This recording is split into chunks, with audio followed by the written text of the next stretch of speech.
Við eigum Jesú, loforðin hans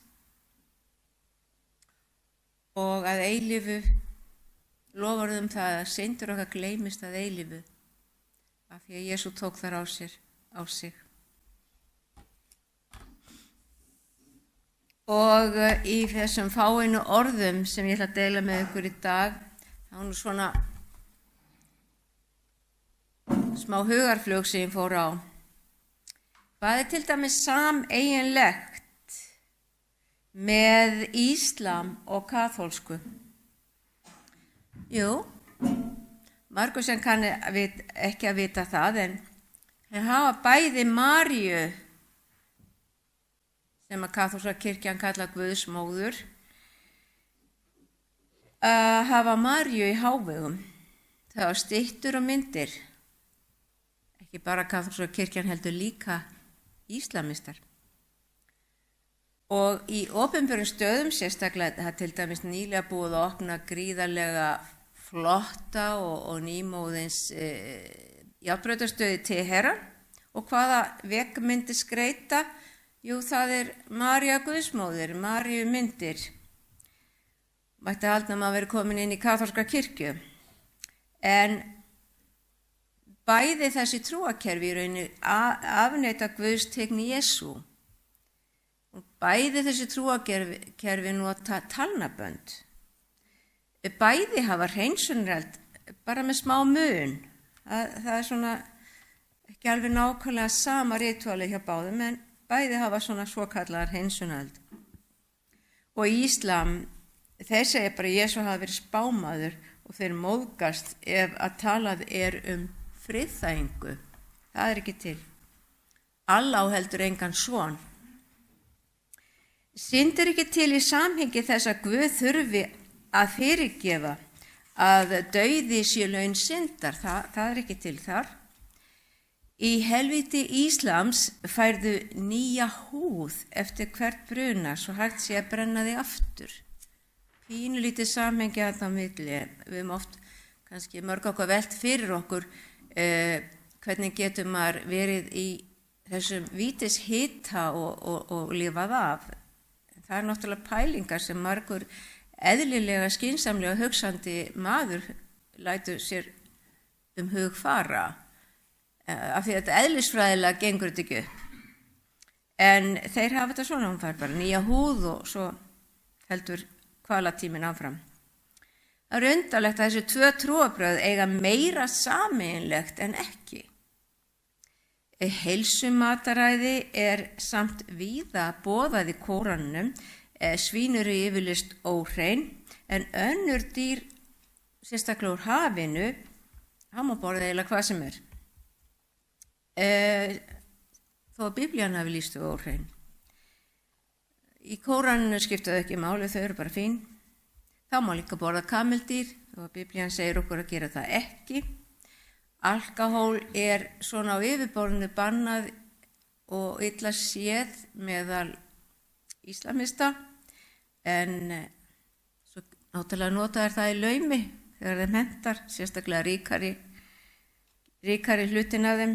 Reykingar, við sjáum það náttúrulega þeir eru þekktir fyrir það að reykja alls konar gegnum þessar flottu reykvaskhönnur, kann ekki mikil skil á þeim og aldrei prófa þær. Svo að það er ekki verið að hugsa það sem er vont í rauninni fyrir líkamann, þó að vísindi sé búin að sýna það. Kóranin hefur ekki boðskap að líkaminn sé musteri heilags anda. Það að líta á svín sem óhrein má rekja til Abrahams trúar. Jesús er sumstaðar jafnvel talinn svokallað rúhóla, andi, jafnvel heilagur andi. Það er mjög líkt í kaþólskum kenningum og hinn þríeini Guð er ekki inn í myndinni, Faðir, Sonur og heilagur andi.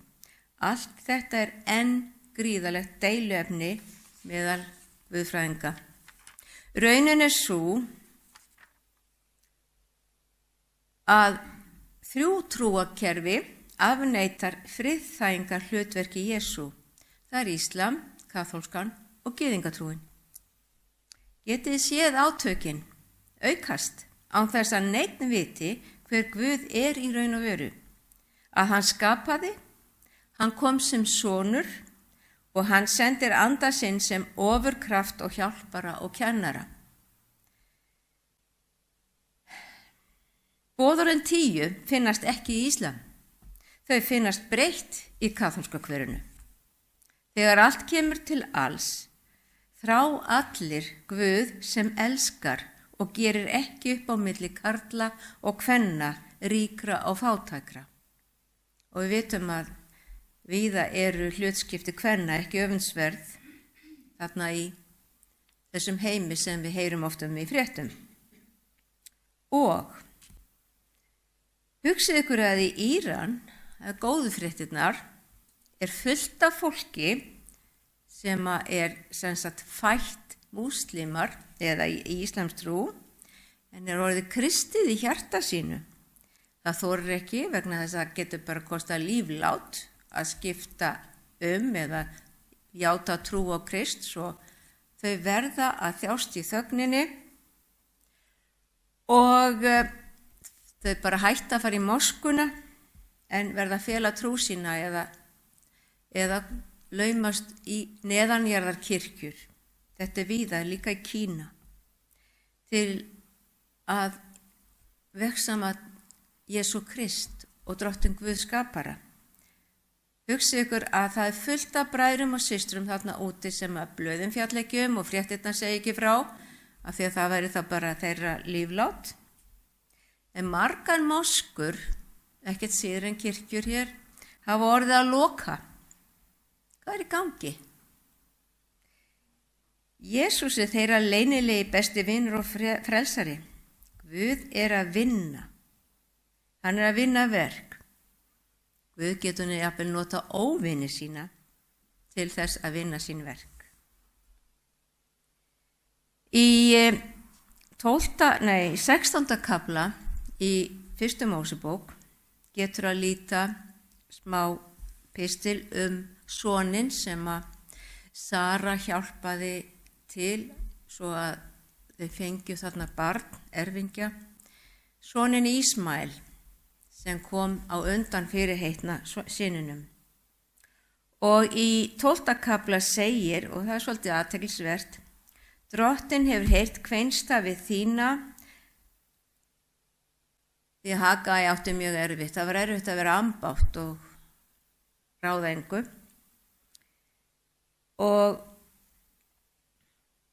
hún eignast Ísmael og Drottinn segir, hann, Ísmael, mun verða maður ólmur sem villiasni, hönd hans mun vera upp á móti hverjum manni og hvers manns hönd upp á móti honum og hann mun búa andspænis öllum bræðrum sínum.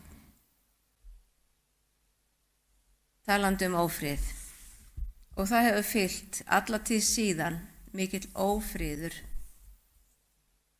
þessum hópi í heiminum, íslamistum, íslamstrúar og afkomendum Abrahams í gegnum ambáttina. En Guð veit alveg hvað hann er að gera og hann ratar alveg rétta leið og við bara, þetta er athyglivert að sjá hvað er margt sem er líkt með stæðstu kirkju heimsins og þeim sem við höldum að eigi ekkert með henni sameiginlegt. En Guð veit hvað hann er að gera. Halda áfram.